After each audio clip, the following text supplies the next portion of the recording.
नमस्कार, मैं सचिन कौशिक आप सबका स्वागत करता हूं मेरे इस चैनल द कौशिक शो में।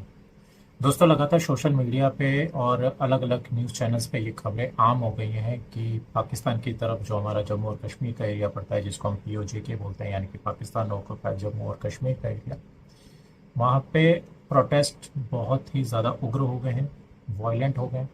और इन सब के पीछे की क्या कहानी है, आज इस वीडियो में हम खुल के उस बारे में बात करेंगे। दोस्तों, आपको ये पता ही है कि काफ़ी साल पहले पाकिस्तान ने धोखे से हमारे जम्मू एंड कश्मीर के एरिया के कुछ हिस्से पे कैप्चर कर लिया था, कुछ हिस्से को गलत तरीके से ऑक्यूपाइड कर लिया था। लगातार उसकी जंग कितने काफ़ी सालों से चली आ रही है, जिसकी वजह से आपने देखा था कि पिछले काफ़ी सालों तक हमारे देश के भी जो जम्मू कश्मीर का एरिया पड़ता है, खासकर कश्मीर का जो एरिया और उसमें भी साउथ कश्मीर का जो एरिया पड़ता है, वो काफ़ी अनरेस्ट में रहा है। लगातार वहाँ पे मिलिटेंट एक्टिविटीज़, टेररिज्म एक्टिविटीज़ होती रही हो, और काफ़ी चीज़ें वहाँ पे हम जो भी हुई वो आपको और मुझे और हम सबको पता हुआ है। ये सब होता था, पाकिस्तान की तरफ से स्पॉन्सर्ड रहता था, हर बार ये कराया जाता था। कई बार उसमें कश्मीर के कुछ मासूम बच्चे इन्वॉल्व होते थे और कई बार पाकिस्तान की तरफ से भी इन्फिल्ट्रेशन होता था। अलग अलग इसी दौरान काफ़ी चीज़ें हुई, कुछ ऐसे चीज़ें हुई जिनके बारे में की यादें जिनकी यादें आपके और मेरे दिमाग में ताज़ा हैं, जैसे कि उरी या बालाकोट के बारे में हम सब जानते हैं, या पठानकोट का जो भी हमने देखा। आज क्या हुआ है? आज ये हुआ है कि पिछले इतने सालों से जो चीज़ नहीं सामने आ रही थी वो अब सामने आने लग गई। खासकर पिछले 10 साल में मोदी गवर्नमेंट ने जो भी कुछ काम करे हैं जम्मू कश्मीर में, उसका एक ये कहें कि उसके वजह से जो पाकिस्तान की तरफ जम्मू कश्मीर है वहाँ पे अनरेस्ट फैल गया। ये सब किस तरह से हुआ, मैं आपको थोड़ा समझाने की कोशिश करता हूँ। धारा 370 हमारे देश में हटाई जाती है, जो कि एक बहुत बड़ा नासूर थी हमारे देश के कानून के बीच, जिसके वजह से जम्मू कश्मीर के लोगों को वो सारे राइट नहीं मिल पाते थे जो कि बाकी हमारे इंडिया को मिलते थे। मैं उस जम्मू कश्मीर की बात कर रहा हूँ जो कि इंडिया के पास है। तो होता यह था कि धारा 370 की वजह से काफ़ी सुख सुविधाएं और काफ़ी राइट्स ऐसे थे जो कि जम्मू कश्मीर के लोगों को नहीं मिल पा रहे थे उस 370 आर्टिकल की वजह से, खासकर वो 35 की वजह से। जब इसको पूरी तरह से रिवोक कर दिया गया, इंडियन गवर्नमेंट ने उसको हटा दिया, उसके बाद करीबन 16 बिलियन की इन्वेस्टमेंट जम्मू और कश्मीर में कराई गई। हमने पिछली न्यूज़ में, हमने काफ़ी न्यूज़ में पिछले कुछ दिनों से ये देखते आ रहे हैं कि किस तरह से जम्मू कश्मीर, हमारी तरफ का जम्मू कश्मीर लगातार बढ़ते जा रहा है।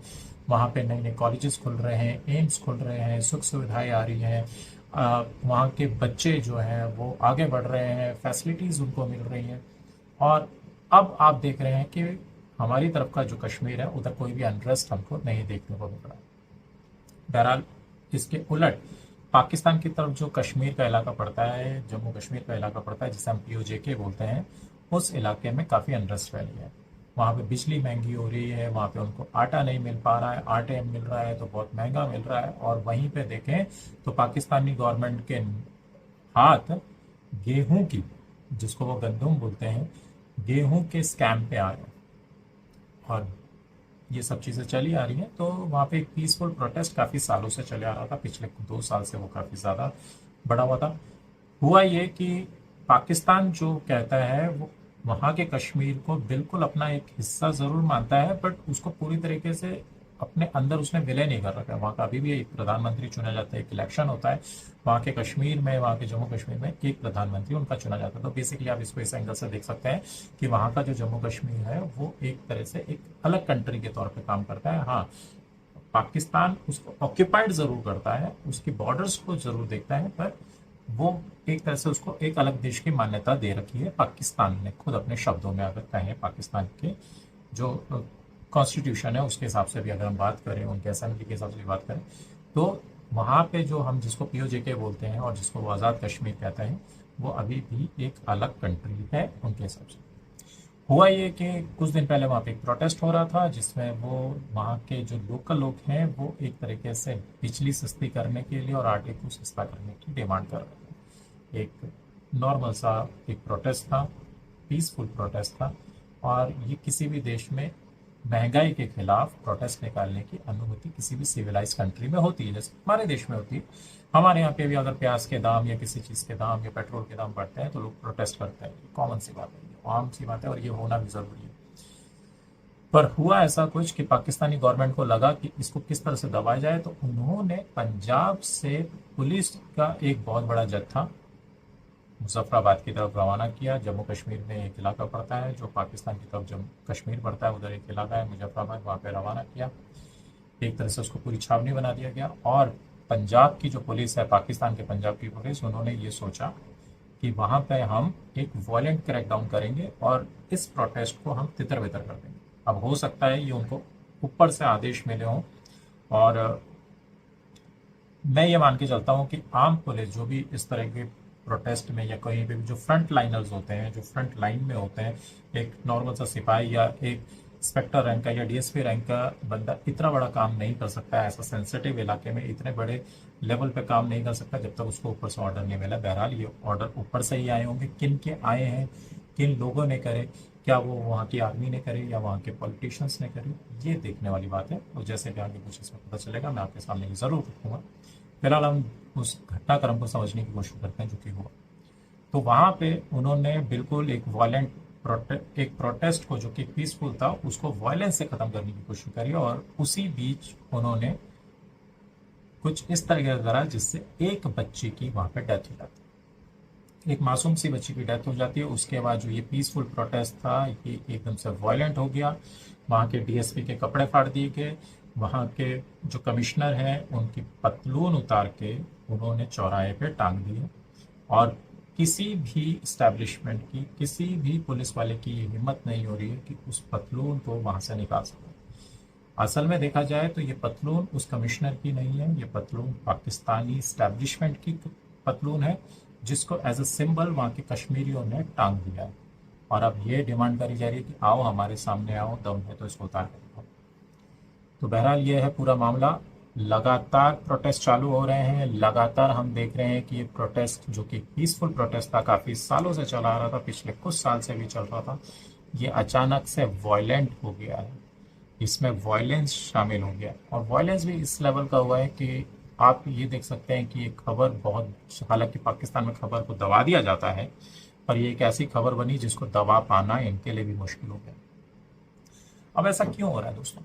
दोस्तों देखो क्या है कि पाकिस्तानी जो कश्मीर के भाई बंधु हैं, हमारे कश्मीर के जो लोग हैं, जिनको हम बोलते हैं कि कश्मीर हमारा जो पाकिस्तान ने ऑक्यूपाई करा है और मालिक हम है, और उन्होंने सिर्फ ऑक्यूपाइड करा है, उसको जब हम बात करते हैं कि वहाँ के लोग भी हमारे लोग हैं, तो हमें उनका दर्द भी समझना पड़ेगा। असल में क्या था कि उन सब ये देख रहे हैं कि यार हमारी दूसरी तरफ जो कश्मीर है उधर तो स्थिति बहुत अच्छी हो रही है, उधर सब कुछ अच्छा हो रहा है, सब कुछ बढ़िया से है, वहाँ पे सस्ती चीज़ें हैं, लोगों की जीवन जो है बहुत अच्छे से चल रहा है, और खासकर पिछले ये धारा 370 हटने के बाद तो जीवन बहुत ही अच्छा हो गया है। तो पाकिस्तान में ऐसा क्या हो रहा है कि उनको प्रॉब्लम हो रही है, जबकि डिस्टेंस कुछ अलग नहीं है। आप देखोगे तो एक ही धरती के दो हिस्से हैं बस, खाली बीच में हमने एक रेखा खींच दी जिसको हम पार्टीशन बोलते हैं, और बस वही है। बाकी स्टेट तो सेम ही है। हम जम्मू कश्मीर की बात कर रहे हैं तो वो स्टेट तो सेम ही है, सिर्फ हिस्सा, थोड़ा सा हिस्सा उधर है। तो ऐसा क्या हो रहा है कि उधर ये सब चीज़ें नहीं मिल पाई? ये सारी नाकामी है दोस्तों पाकिस्तान की स्टैब्लिशमेंट की और पाकिस्तान की गवर्नमेंट की। अगर बिजली कश्मीर में ही बनती है, क्योंकि और कोई स्रोत तो है नहीं नदियों का, तो जम्मू से, कश्मीर से ही बिजली नदियाँ जाती हैं, और वहीं से अगर बिजली बन रही है तो 50 रुपये, 60 रुपये आप पर यूनिट का चार्ज उन्हीं को देते हैं। और उसका रीज़न क्या देते हैं कि भैया ये बिजली हमको वाया वाया वाया होके पता नहीं कहाँ कहाँ से घुमा के वापस ये लाते हैं कश्मीर में, और तब उनको देते हैं। तो उन बेचारों की जो पर यूनिट चार्ज जो है 50-60 रुपये कर रखा है इन्होंने। अब इसी चीज़ को इमेजिन कीजिए जहाँ पे हमारे देश में 2 रुपये, 3 रुपये, 8 रुपये, 10 रुपये ऐसी यूनिट भी हैं। ये सिटी वाइज और स्टेट वाइज डिफ़र करती हैं। अर्बन सिटीज़ में थोड़ा पैसा ज़्यादा होता है, फिर भी 10-12 रुपये से ज़्यादा मुझे नहीं लगता है कि कहीं ज़्यादा होगा। फिर भी अगर है तो आप मुझे कमेंट करके बताइएगा। पर हाँ, मैं आई एम श्योर कि इतना ज़्यादा नहीं होगा कि 50-60 रुपये पर यूनिट का चार्ज हम लोगों को देना पड़े। और अगर इतना हो जाए तो यकीन मानिएगा हमारी जनता जो है सड़कों पे बड़े पैमाने पे निकल पाए। हमारे यहाँ अगर प्याज के दाम बढ़ जाते हैं तो लोग रास्ते पे आ जाते हैं। लोग रास्ते में खड़े होकर सरकार को गालियां देना शुरू कर देते हैं। तो क्या वो लोग ये नहीं देख रहे होंगे कि यार इतनी हमें मुसीबत में डाल रखा है वहाँ की गवर्नमेंट ने। दूसरा क्या है सर कि कश्मीर का जो मेन ऑक्यूपेशन है वहाँ पे कोई फैक्ट्रीज तो है नहीं, पूरे पाकिस्तान में नहीं है, तो जम्मू कश्मीर में कहाँ से आएंगी फैक्ट्रीज वगैरह। कोई ऐसी चीज़ें तो है नहीं कि वहाँ पे किस तरह से रोज़गार मिलेगा। तो उनका रोज़गार पूरा तुला होता है टूरिज़्म पे। अब टूरिज़्म जब होता है तो टूरिज़्म में लोग होटल्स में रुकेंगे, उनको सामान चाहिए, उनको चीज़ें चाहिए। अब आप बताइए पाकिस्तान में बाहर से तो कोई नहीं आ रहा है, तो यानी कि जो कश्मीर का टूरिज़्म होगा, पाकिस्तान की तरफ जो कश्मीर का टूरिज़्म होगा, वो लोकल पाकिस्तानीज वगैरह ही होंगे। अब आपने महंगाई अपने पूरे पाकिस्तान में भी करी है और जम्मू कश्मीर में उससे भी जबड़ कर दी है। उससे भी ज़्यादा आपने जम्मू कश्मीर में महंगाई कर दी है।